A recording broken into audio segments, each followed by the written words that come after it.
Thanks for joining us for another episode of CityView. From our home to perhaps yours, we have the latest COVID-19 updates from the city of Austin. So here's how Austin is coping through COVID-19. We begin with the latest on testing in Austin-Travis County. You can now start that process online. Residents fill out a form to check eligibility for a COVID-19 test without the need to see a healthcare provider. More than 1,800 people have completed the new online form so far. And Austin Public Health expects to administer up to 2,000 tests a week. According to health experts, determining whether someone actively has COVID-19 is one of the best tools we have in reducing infections throughout our community. It's a very quick process.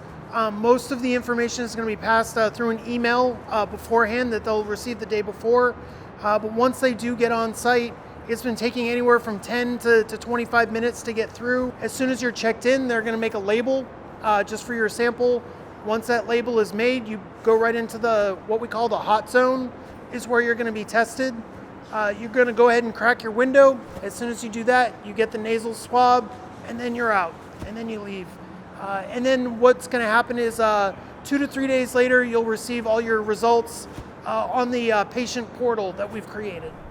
If you're interested in filling out the enrollment form, head over to austintexas.gov/COVID-19.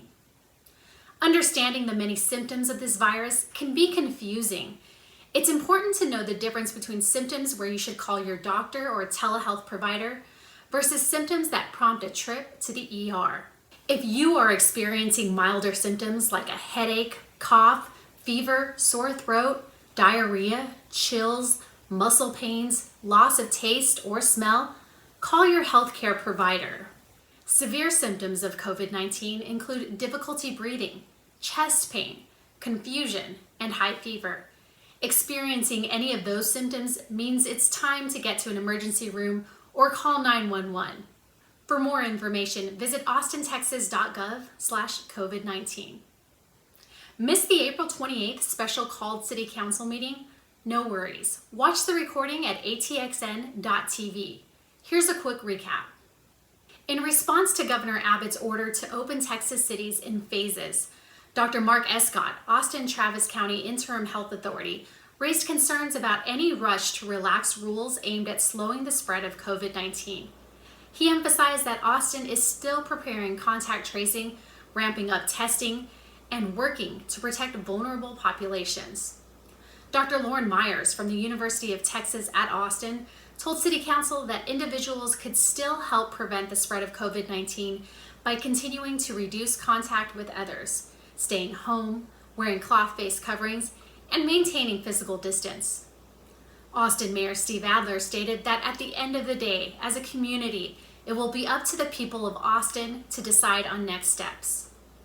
It's the start of another month, which means rent may be due very soon for a lot of us. The Neighborhood Housing and Community Development Department, in partnership with the Housing Authority of the City of Austin, is providing $1.2 million in one-time emergency rental assistance. Qualified tenants will be selected through a lottery process. Tenants' landlords will then receive direct payments toward May rent to assist qualifying low-income renters in households at or below 80% of the median family income. The lottery and application will go live Monday, May 4th at 9 a.m. and close on May 6th at 11:59 p.m. To learn more and to apply for the rent program, call 512-400-4275 or visit atxrenthelpinfo.org. There are even more ways to learn and play right from the comfort of your own home. The Austin Public Library and Austin Parks and Recreation have created free virtual programs that people of all ages can enjoy. Content includes sing-alongs, crafting, book talks, cooking, virtual tours, exercises, scavenger hunts, professional growth, and so much more. Here it's a dance party. You can wiggle, you just get some movement in. Check it out and discover the fun today by visiting library.austintexas.gov or austintexas.gov/parks programs. Even during a pandemic, Austin code inspectors remain committed to the safety of the people who live and work here. Day and night, our code inspectors have responded to more than, get this, 4,000 calls since COVID-19 became an issue in our community. It's a lot of calls.